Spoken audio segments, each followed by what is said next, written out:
Welcome to Quick Charge. It's November 13th, 2024, and I'm your host, Joe Boris. Today's episode is sponsored by Bluetti, a leading provider of sustainable energy solutions specializing in portable power, solar generators, and energy storage systems. As a provider of dependable and portable energy solutions, Bluetti has become an industry leader with a presence of over 100 countries that is trusted by millions of customers worldwide. Its portfolio of clean, portable energy solutions continues to grow, offering customers viable options for all uses and budgets. Its portfolio of clean, portable energy solutions continues to grow, offering customers viable options for all uses and budgets. These solutions offer dependable power with plenty of plugs to connect devices. That portfolio includes the AC70, AC180, AC200L, and Bluetti's latest technology, the hands-free, all-in-one backpack power stations. Now through November 28th, save up to 52% on Bluetti products during its exclusive Black Friday pre-sale event. Explore all the deals at BluettiPower.com and be sure to use promo code Bluetti5 off for an additional 5% on all power stations site-wide. Now, why are we talking about our sponsors at the beginning of the show? That's because today's show is going to be a little bit different from most. We're doing a special interview today with some good friends of mine, but I want to set the stage properly. Tesla now has ready-to-deliver Cybertruck inventory, which has Fred Lambert asking, are there demand issues? Overseas, Ford's EV strategy is continuing to struggle as rapidly deteriorating market conditions take a toll. They're saying something similar here in the States, where they've shut down F-150 Lightning production for a number of weeks. Meanwhile, Honda's Prologue is selling like crazy. Yes, there are a ton of incentives, there are discounts out there, but it's still one of the top-selling, fastest-selling vehicles at Honda stores these days. Hyundai Ioniq 5 continues to defy expectations. Even though there's a 2025 model set to be released next year, they still set a new sales record last month. Kia's the same thing. Kia is smashing its U.S. sales records, and that is based on a surging demand for EVs like the Kia EV9 and recently updated EV6. California has reached a 22% BEV market share, with Tesla, which is down, still not doing bad. Nationwide, we're looking at 9% market share for BEVs in October, and that's expected to cross over to 10% either this month, November, or next month, December. That's on the back of hotly anticipated models like the new Range Rover, which has more than 48,000 buyers supposedly waiting in the wings. And it's really hard to say what's going on. That's why I'm so excited to have my good friend Loren McDonald from EV Adoption here on the show with me today. Loren has been a contributor to a number of different outlets and magazines. His evadoption.com website has done a tremendous job compiling, processing, sorting all the EV data that's out there in the marketplace, from NEVI standards, NEVI rollout, EV charging rollout, and of course, EV sales and projections.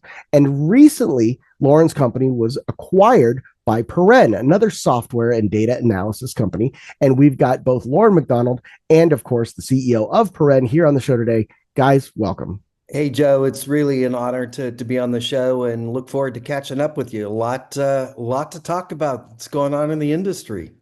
Yeah, for sure. Now, I never know how to introduce people, especially people that I've known for many years and quite frankly, that I'm fans of, right? You think I did it justice there? Did I describe it properly?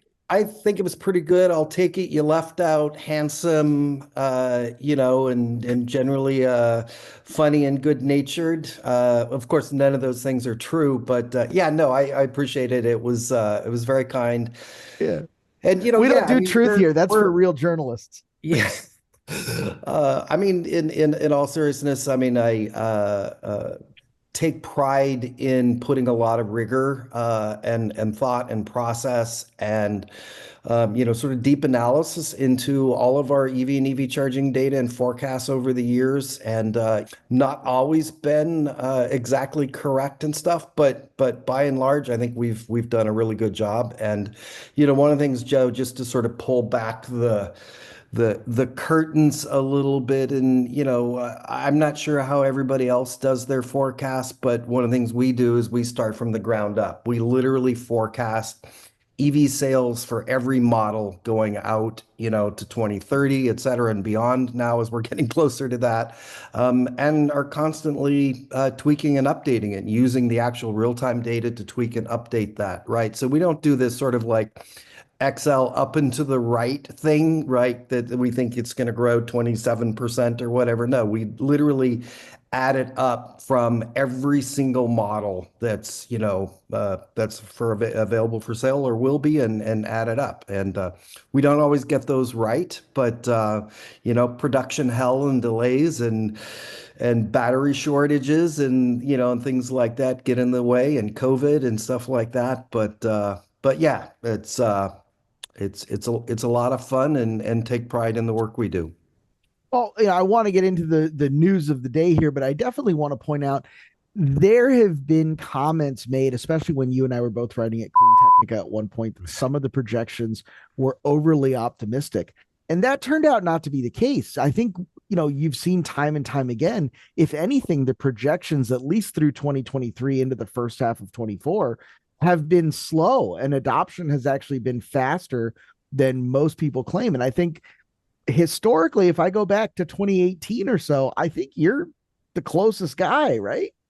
Yeah, I mean there was a couple years there back. You're talking early days when I was contributing Clean Technica. Like, yeah, I mean, like, I was really close. I sort of nailed it. It was a little bit easier, right? Like back then it was I like to say one of the most important and early lessons I learned about forecasting EV sales is it's all about Tesla, right? Like, if you don't get Tesla right, you're going to be way off. You're going to really miss your numbers. Now, that's less the case now, as Tesla's share of the market, and there's now, so many models available on the market.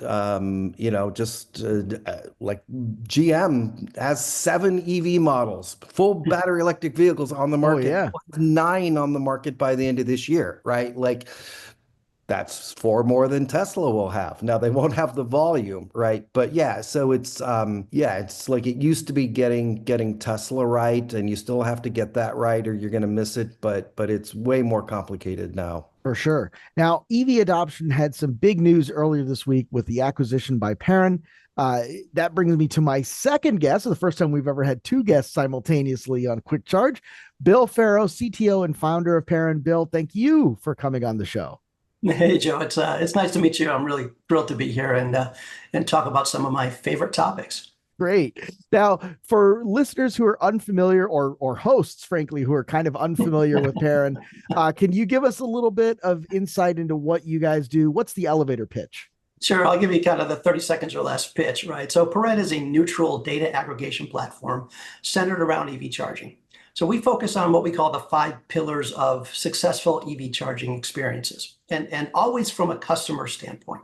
So these 5 pillars are availability, reliability, price, amenities, and safety.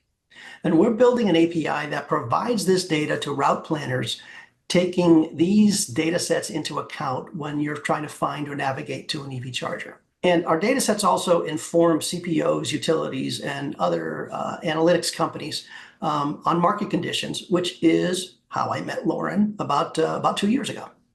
If that's what you're trying to do, you're definitely talking to the right guy. So the acquisition, it makes perfect sense here to kind of merge that and bring all that in-house.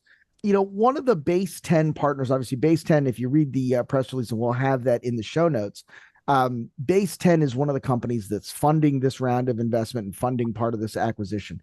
And one of the partners in that press release calls range anxiety a crisis, right? Do you think that crisis is the right word there?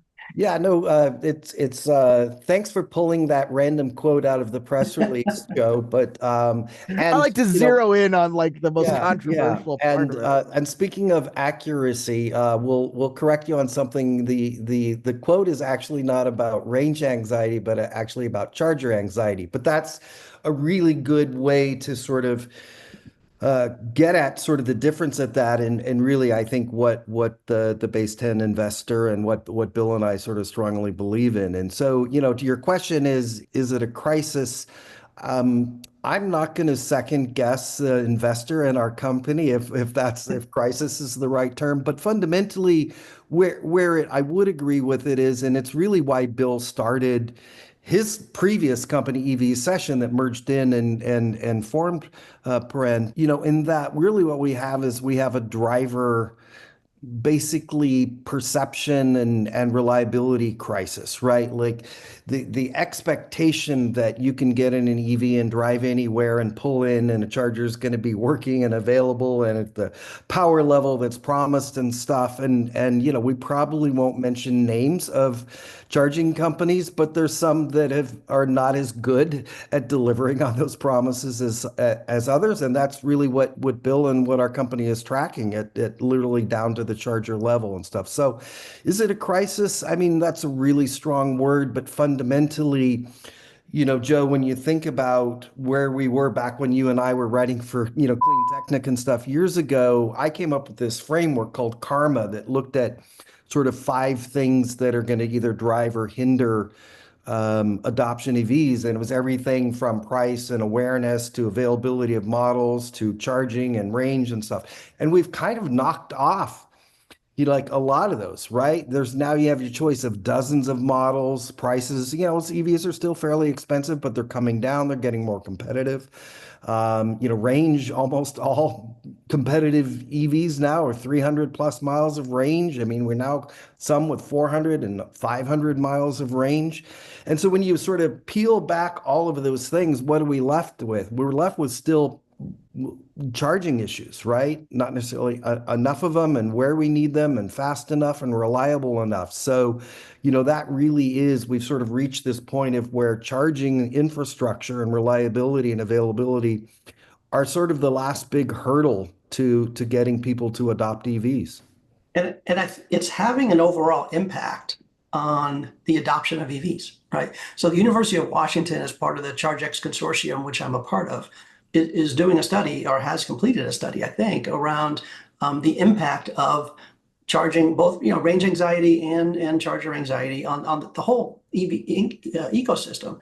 Just the willingness of customers to make the leap, right? I've been driving an EV for 12 years, 13 years now, I think, right? So there's a difference between the early adopters and what we'll accept versus what I typically call the soccer mom, and where I think we need to get to.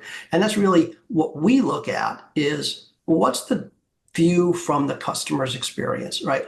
So on the ChargeX consortium, we talk about measuring the metrics, and it's all from the CPO level. And the NEVI, hopefully we'll talk about NEVI in a bit, but NEVI, you've got your 97% uptime. There is a formula for that, and the CPOs know how to calculate that formula. And there's other metrics that we're working on that are really CPO driven, but there isn't a metric around what I've termed as reliability. Reliability is different than uptime, right? And to me, that's really where our key focus is. So I think crisis is as good a term as any. I mean, why else would the OEMs switch over to NACS ports? Why else would they delay EV models and focus on hybrids? Because either the sales aren't there or the infrastructure isn't there yet, and there's a cause and effect. And that's really where we are. So we absolutely think it's the right time and the right word. Yeah, and that's a great point, Bill. It's like, Joe, why would every automaker join forces basically with a competitor and Elon Musk, right, if it wasn't a crisis? That's a really good point. I mean, yeah, right. Like any port in a storm, and there's certainly a storm out there. Let's get in here. There's a bunch of boardroom meetings I would have loved to sat in and just as a fly on the wall and listen to them. Right, the Ford and GM switch over to NACS and that whole discussion just would have been fascinating to me just to listen in on. Yeah, 100%. You made the comment about NEVI and NACS as its whole own mess, because obviously the North American charging standard, the Tesla connector, is still excluded, or at least the last time I checked was excluded from the NEVI language. So there's some nuance there and some things that need to be resolved. But the point of these infrastructure rollouts, like NEVI, like the different utility programs and Volkswagen money and all that's been going on over the years, is to build out that EV charging infrastructure. So kind of an opinion question. I don't know how well we can ever hold you to something like this, but do you feel like there will ever be enough chargers? And what I mean by that specifically is, like, I always tell people in Chicago, you drive by 24 chargers every day and you don't see them because there's not a gas station. There's not a big, huge illuminated sign. There's not a convenience store next to it. Do you have any data correlating that kind of signage or that kind of visibility towards usage and uptime? Yeah, so Joe, there's a lot to unpack there. I think you had like three or four questions in there. So we'll start in You guys are reverse. smart guys. You can handle Yeah, it. yeah. We'll start in reverse order, and Bill can pick up where I forget and leave off. But on your question around signage, it's really actually a fascinating question. UC Davis Transportation Studies Department earlier this year did a really good study around the role and importance of signage and visibility of charging stations. And Joe, what they found was both fascinating, but to me also kind of not really surprising when you understand behavioral economics and how the brain works and stuff like that. And what they found is that if you were a current EV driver or somebody who was interested, right? If you were somebody who was interested in buying an EV, you noticed EV stations, EV charging stations, and signage, or the lack thereof. In other words, because you were either driving one or thinking about owning one, you were out there as part of your, like research and stuff, is you were sort of looking to see where these were. And so you noticed them or the lack thereof.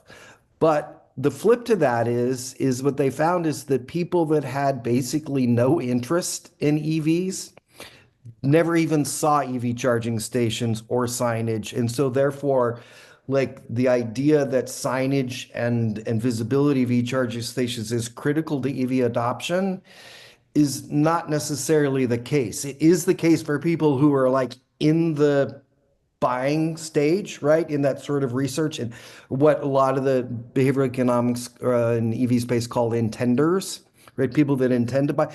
For those people, it's fundamentally critical, right? Because they're on that cusp. Do I get an ICE, a hybrid, a plug-in hybrid? And if I don't see charging stations around where I go, like this is going to be a problem. Maybe I'm going to go with it. But if you're just and not to get political and stereotypical here, but if you're the guy driving the jacked up Ram 1500 pickup, right, with Yeah, doing the the compensator edition. blowing the diesel stuff out, yeah, you don't see the signs in the charging stations because you ain't looking for them.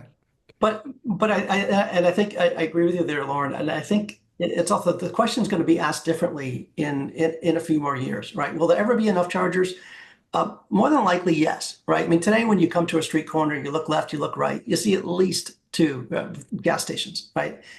And Loren, I think you had predicted about a year ago where you think what do you think the model is going to be in 2030 for where the charging stations are going to be? And I'm a firm believer of that. There will come a day when you will drive up to that same traffic light, you'll look left and you'll look right, and you won't see, or in addition to seeing dollars per gallon, you will see hopefully still cents per kilowatt hour, right? And you'll see those signs. You're seeing that in Europe already, right? So I think we're going to get there when the infrastructure gets more built out.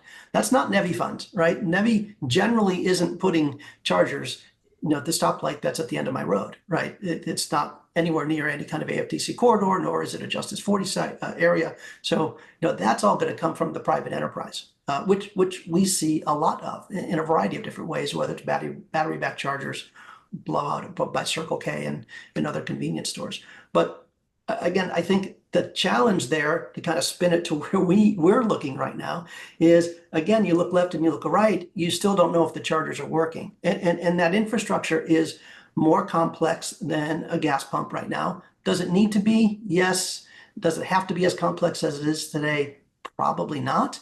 But for today and even into the future, we think that you're going to want to know what's the best option for you to charge at. And that's why we're looking to build that API to funnel all that data into one place that can answer that question. Yeah, I think that's a great response. And I think, you talked about the 5 pillars of charging, and we talked about karma a little bit when it came to EV adoption.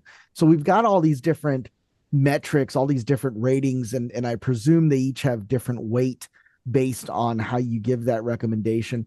What are some of the factors that make some charging locations more successful than others? Obviously, you're talking about uptime and reliability, but I can also imagine my wife driving somewhere, or Jill Simolino, who's one of our fellow automotive journalists out here in Chicago. She's about 4'10", 95 pounds, soaking wet. She was driving an EV at 10:30 at night and had to park in the far way back of a Walmart parking lot. She wasn't happy about that. Yeah. Yeah. Yeah. That's our safety pillar. And that is, again, and that safety is going to change over time. So when we look at safety, we look at safety at an hourly level, right? Because, it's going to change if the McDonald's is open or not, or the grocery store that is next to is open or not. But it's also, the distance, right? I was at a charging station. It's a frequent one that I stop at, and it's about 300 yards from the back of I think it's a Wendy's. And when I got there one time, this woman got out of her car and said, "Oh, thank you for showing up. I was afraid to get out of my vehicle and walk that distance to use the restroom." And so I walked up with her. And this was 5 o'clock in the afternoon. So it was, it's not just about night charging. It's just about understanding all of that. And again, that's one of the success factors. But Bill, I hope she bought you a chocolate frosty, right? I don't remember, Because that's why you go to Wendy's, right? But Joe, to like answer your question, when you think about sort of the economics of charging stations, I mean, fundamentally, it's really simple, right? It comes down to utilization, meaning traffic and sort of the market and the old, real estate success saying location, location, location, right? And so, it's funny. I won't mention the charging network CPO company's name, but one of their top executives a few years ago said to like employees, if we had our druthers, we would only build charging stations in LA and San Francisco, right? Because the point being is, this is where there are the most EVs and the most rideshare drivers and the population centers and the traffic and it's the same with like McDonald's corporate real estate strategy, right? And those four corners of the intersection, right? You put it where the people are going to be, and that's one of the interesting things, Joe, was like I studied the Q1 and Q2 EVgo investor relations decks, and they had some fascinating numbers and metrics in there. And they're now seeing about 25% of their throughput on average across the entire country. It comes from rideshare drivers. Think about that. Wow. Fascinating. Like a quarter of their the power that they're delivering is with rideshare drivers. What that means is in San Francisco, it's probably 60-70%, right? And in Iowa, it's 2%, right? And that's fundamentally gives you sort of a lens into the economics. Well, it may even be higher in Iowa because you got to figure the density of housing is so much less. Bill actually knows the answer to that question. Well, so all right, Bill, let's go. We did a study recently. It wasn't in Iowa; it was in Texas, right? So, and basically, we had a customer that didn't believe our numbers, and so we dove deeper. And basically, the state of Texas, quarter over quarter, their utilization went up 4% across the whole state. Now that's 4 percentage points. Sorry, yes, 4 percentage points. That's a big number, right? So we dove in and we found that there were 4 new charging stations that got opened.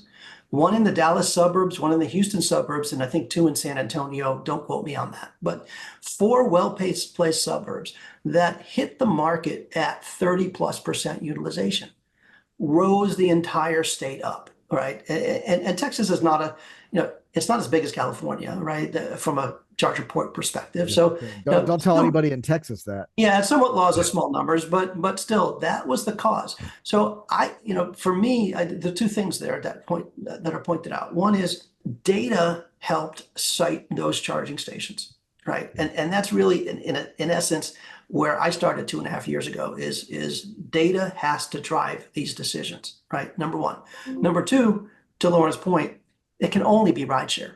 If you put in a charging station and you start seeing utilization at 2, 3 o'clock in the morning or Yeah. midnight to 3 a.m. and then I think the rideshare drivers typically sleep from 3 to 5, and then it picks Yeah. up again at about About 4 to that. 5 a.m. Yep. Right. So, Yeah. so when you start to see that utilization, you start to see that, that kind of activity at stations, it becomes pretty clear that this is a rideshare hub, and somebody made a great decision to put Yeah. those stations there. Yeah. And Joe, the other piece of it is, it really, going back to sort of the location, real estate analogy is, success of charging stations and the variables that go into it really vary by location as well. So, as an example, some of your listeners and viewers may have gone to the Electrify America indoor charging center in South of Market in San Francisco. It's got 20 stalls. It's got 2 lounges. Pretty wild. Both Bill and I separately have been there, and it's a really nice facility. But like what it has is it's protected. It's in an area where there's a lot of high tech, well-to-do people and rideshare drivers. So it's got the location, it's got lounges, right? It's got high power 350 kW chargers. It's protected from the weather and stuff. So the point being is when I go on a road trip and drive, I decide where to stop and charge based on what food my family wants to eat. Right. To me, it's and if it's at night, whatever, it can be the safety and that type of thing. Meaning the future of charging stations is not just about having 350 or 400 kW chargers and a connector that works with your car and all those kinds of things, right? And convenience. It's what do we do for the 30 minutes or whatever it is that our car is charging, right? And it's Yeah. like, okay, let's go get a nice meal, breakfast, lunch, or dinner, whatever. So amenities are sort of really a big part of that. When you're on the road, when you're in an urban location, like you look at and you see a lot of the people are just sitting in their cars. They're on their laptop, they're posting on Facebook, LinkedIn, Instagram, TikTok, Yeah. whatever it is, right? And so it's very sort of location driven about what drives success. Well, let's talk about that for a minute because you mentioned a road trip, and this is one that always kind of blows my mind. If you're going on a road trip somewhere, you've got an EV, you've got an F-150 Lightning, you've got a Cybertruck, even a Model S or something like that, and you're towing some kind of trailer, you're taking the kid to college, you got a U-Haul behind it, or you've got a camper, now you've got one of these new light ship EV RV things that are going Right. behind you. Just about every charger that I've seen is a pull-in parking spot, which means Right. I have to now go find another place to park my trailer, disconnect, go charge up. It's a nightmare. With all the data that's out there and all the information that's out there, I feel like that's kind of a common sense failing. And I see it over and over and over again with all these charging spots. Are you guys starting to see in your data any kind of demand for a pull through style charging spot? Yeah, so I'll answer it slightly differently in that. In fact, I just published in our Nevi newsletter yesterday, Joe, data around this, right? So when you look at and for the listeners that are not that familiar with Nevi, it's the National Electric Vehicle Infrastructure Program, the $5 billion that goes out to the states to build out fast charging infrastructure on initially on corridors. And Joe, most of the states have not required pull through lanes. But like a half dozen or so have, and many of them provide extra points, meaning if you include them, you can get extra points and increase your chance of winning a side award. But it was fascinating because the Louisiana DOT, not exactly the hotbed of EVs, but The they hotbed of innovation. but they are the hotbed of sport fishing, right? Like I forget what Mhm. Louisiana's like state slogan is. Oh, Something yeah, the for like the sure. sport fishing capital of the country or so. I'm getting it wrong, but they literally called that out in their NEVI webinar and everything, that we are requiring pull through lanes because in their area, right, of Louisiana, like everybody's got a truck and a boat, right? And so it made sense. But that doesn't necessarily make as much sense in, downtown San Francisco or downtown LA or Manhattan or downtown Chicago or whatever it is, right? Like I'm not saying that people don't have trucks and trailers in those markets, but sort of the demand for it and the real life need for it is again kind of somewhat location centric. Like to see the Ram that's coming out, the plug-in hybrid, the extended range one, what that does to sort of like the towing market, because that's been one of the holdbacks of people buying BEV pickups, right? Is because the range gets cut in like half and stuff. And so there's sort of, it's almost like a chicken and an egg, right? We need pickups that have sort of solutions to go a lot farther, whether it's batteries and motors on the trailer or whatever it is, right? But until we solve that range cutting issue of towing, there's going to probably be a lot less demand, in a lot of areas. Yeah, it makes perfect sense to me. All right. So, we're coming to the end of our time commitment here. I want to be sensitive of that. So, I want to ask kind of one last question before we get to wrapping this up. Now that you guys are together, you're operating under one umbrella, what do you think is next? What are some of the anticipated outcomes of merging these two data sets and approaches? And Loren and I, again, we've been talking for quite some time about him using my data, us using his data. And so we actually had a summit recently in beautiful NODA area of Charlotte, North Carolina. And so we were strategizing on I think we're going to focus on a NEVI on a NEVI page, but we're going to continue to build on Loren's thought leadership and with some interesting twists on some of the joined data sets. And so we'll make those available on Paren.app, and of course be publicizing them on LinkedIn and other sites. But that's one of our focuses. And then the other piece is to continue to build out this routing API. Yeah, that's really great. So you mentioned LinkedIn, a little bit. You mentioned Facebook. For people who want to follow along, for people who are listening to this, who want to be a part of it, where do they go? How do they find you? What's your TikTok handle? Give us the whole deal. LinkedIn, certainly Paren on LinkedIn. If most of your listeners probably already follow Loren, if they're not, they should be. And you can totally agree with that. By the way, you can find if me you're there not following Loren and Bill, you should definitely follow Loren and Bill. Yeah. I mean, the LinkedIn, the Paren, Loren McDonald, EV adoption. I mean, I mostly live on the Loren McDonald handle and stuff. But yeah, and then we're going to be building out blog posts and stuff and white papers and a lot of stuff on the Paren site and a lot of free data, some really cool indexes and maps and things like that. So we're going to have a lot of things to share going forward. Joe? Loren, awesome. Yeah. And anytime you guys have something you want to talk about, if you're looking in the data, you see something real weird and you're like, man, people need to know about this, just let me know. We'll do it. We'll knock it out. Sounds good. All right. Have a good one, guys. Bye. All All right. Take care. Thanks, Joe. Bye. I know. Once again, that was Loren McDonald from EV Adoption and Bill Ferro from Paren. Thanks so much for being on the show, guys. That was really enjoyable. I hope you guys learned something. Be sure to like and subscribe so you don't miss the next interview. We'll be back to the regular news again tomorrow.